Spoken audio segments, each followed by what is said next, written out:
Hello everybody, my name is Ratnos. Today I have a Horrific Visions video. Rather than talking about all the intricacies of a full run, most of which are the same as BFA, which you can watch extremely old videos from my channel of if you want, of these full clears and stuff from back then. Pretty much the same mechanics inside. I just want to do a few tips and tricks and talking about how it works. So the big one is don't use the Bronze Hourglass. This thing is horrifyingly bad.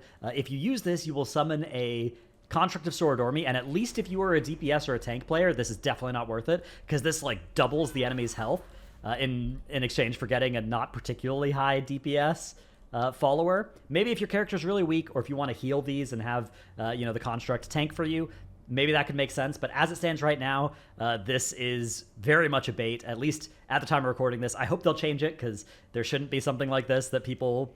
your instinct is to use this and it's the cool new thing and it's actually makes the things way harder. But as it stands right now, I did a check and some mobs were more than double health when I had this thing on. Okay, second tip, potions. So there are some potions scattered in the Horrific Visions, and they are, one of them will be helpful for you, and one of them will, actually 4 of them will sort of be helpful. So one of them will restore sanity, one of them will cost sanity, and then 3 of them will give you a buff. That buff will last for 5 minutes, although if you can refresh it from another potion in the same color, it'll jump up to like 20 minutes.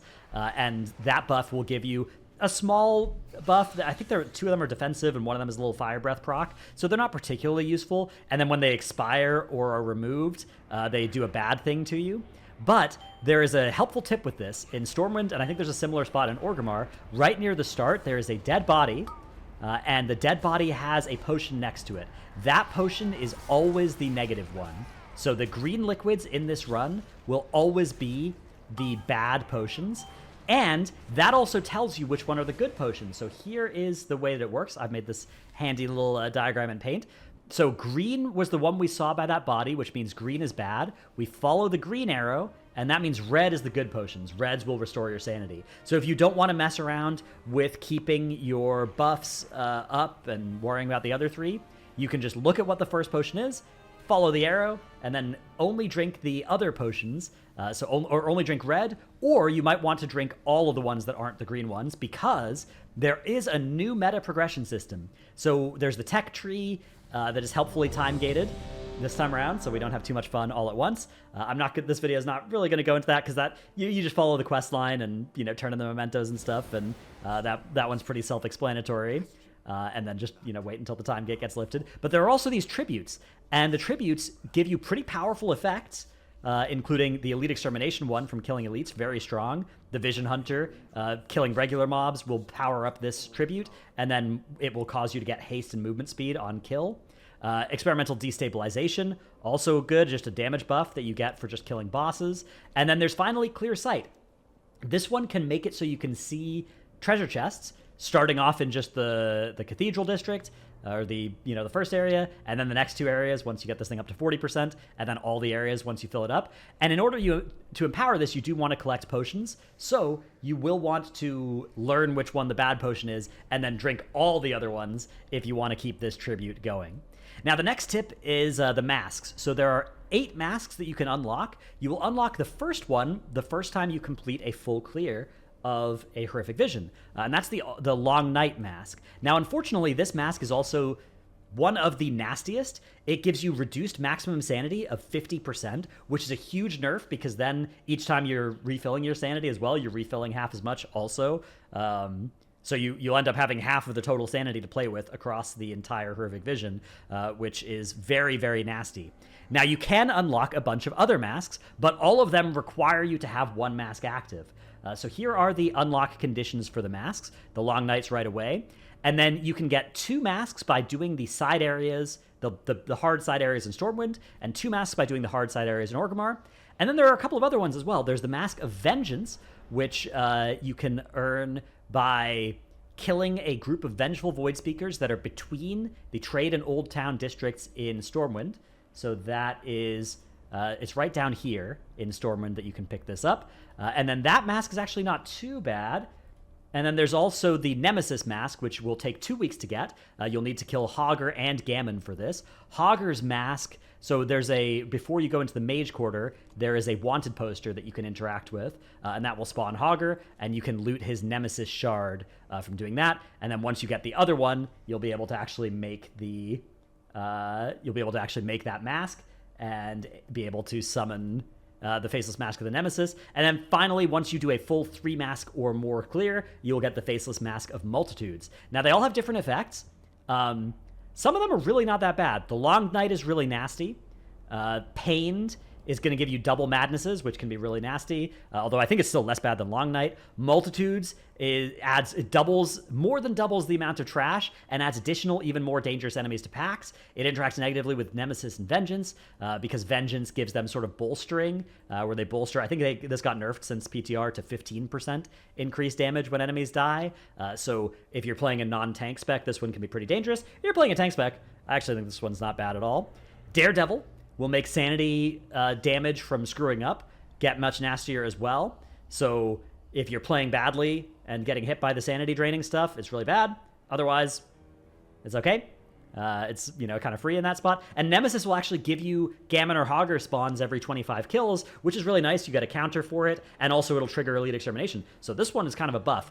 And then Dark Imagination gives you extra adds below 50%, also not too bad. And Burned Bridge adds Void Stones behind you, that is kind of toxic as well. But it's annoying, but it's not that bad. But the thing is, all the masks also apply a 25% damage and health increase to the enemies as well. So even the easy ones make things hard. But so my advice for you is, okay, if you're just watching this, you're at work, you're a wagey, you're out there, you're toiling, you're laboring away, and you're thinking, oh, I can't wait to get home and play World of Warcraft Horrific Visions.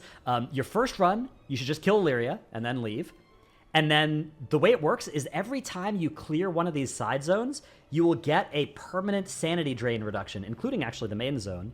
So your sanity drain starts off at full power, making it very hard to do anything in these, besides just killing Illyria. But once you kill Illyria, you'll get a 10% reduction. Once you buy the thing in the tech tree, you'll get another 10%, and there's some more time-gated ones in future weeks we'll be able to buy.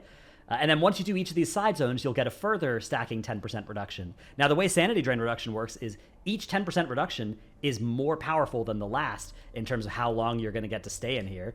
Once you get 90%, which will be possible in a couple weeks, you're going to be extremely, immune to the Sanity Drain.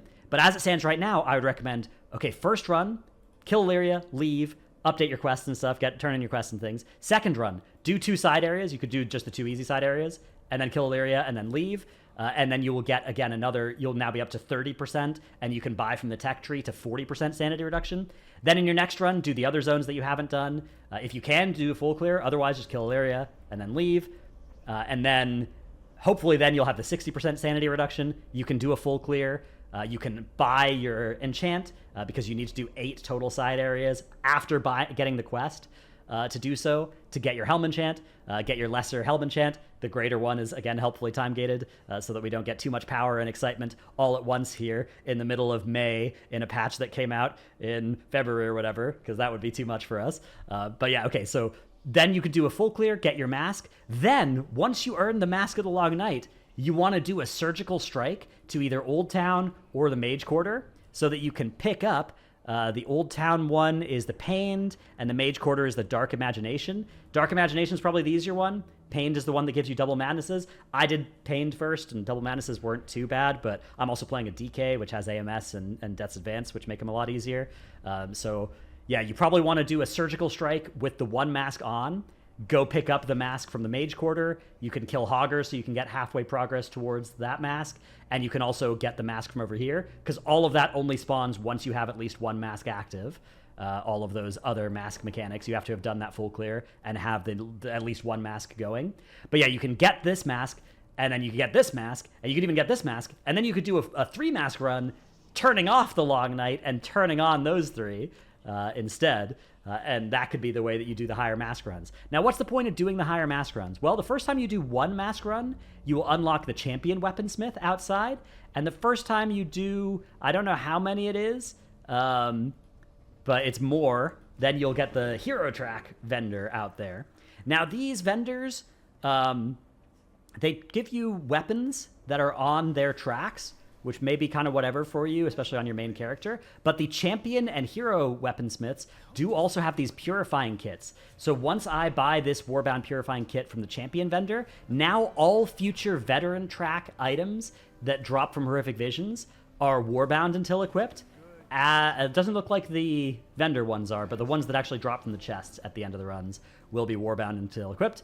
Also worth noting as well that the enchants are Warbound, so if you want to just get the enchants on, you don't have to do this on your alts. If you just want enchants, you can just buy the enchants on your main and send them over to your alts. Void Ritual is a pretty safe one for almost everybody. You could just wait until the week that we can buy the greater ones as well if you don't want to waste mementos, because mementos also can be used to purchase cosmetics from the vendor, although of course they have helpfully time-gated buying any of these until after we've fully unlocked the tech tree, which is also helpfully time-gated. So if you want to engage with this system, you know, you may also just want to wait a couple weeks until it's all in the game, because not only did they need to time-gate this into the middle of the season, they also needed to time-gate it until a few weeks after the patch that it was, you know, the patch content of, but they also have time-gated the rewards until it's probably, I guess, Tuesday the 3rd of June or something, or the 10th, I don't know. It's, look, man, the time-gating is absolutely wild to me that they would do this with the system. It's a very worrying thing for me, because I feel like Shadowlands Blizzard is here again, designing these things, and I'm very worried about that, especially with the Dinar intransigence and, you know, nerfing of the rewards from the version that they initially talked about and had on PTR there. So a little bit worried about that. The good news is Horrific Visions themselves are still fun. I do have one final tip for you as well, which is if you are interested in a mount, there is a fun mount you can pick up from the Horrific Vision of Stormwind, which is, there's a horse mount. I don't know if I still, yeah, this thing, the Voidforged Stallion. So in the Cathedral District, just in front of the fountain, in the Old Town over here, in the Trade District, I think it's over here, and then in the Mage Quarter, right by this eye, I think, there are horseshoes on the ground.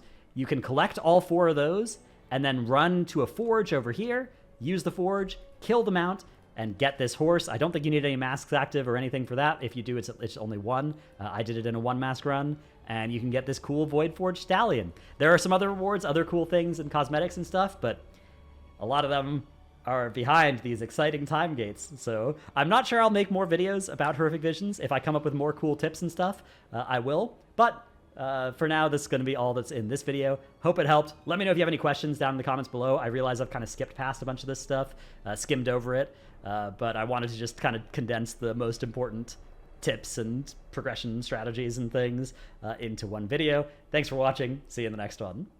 Bye.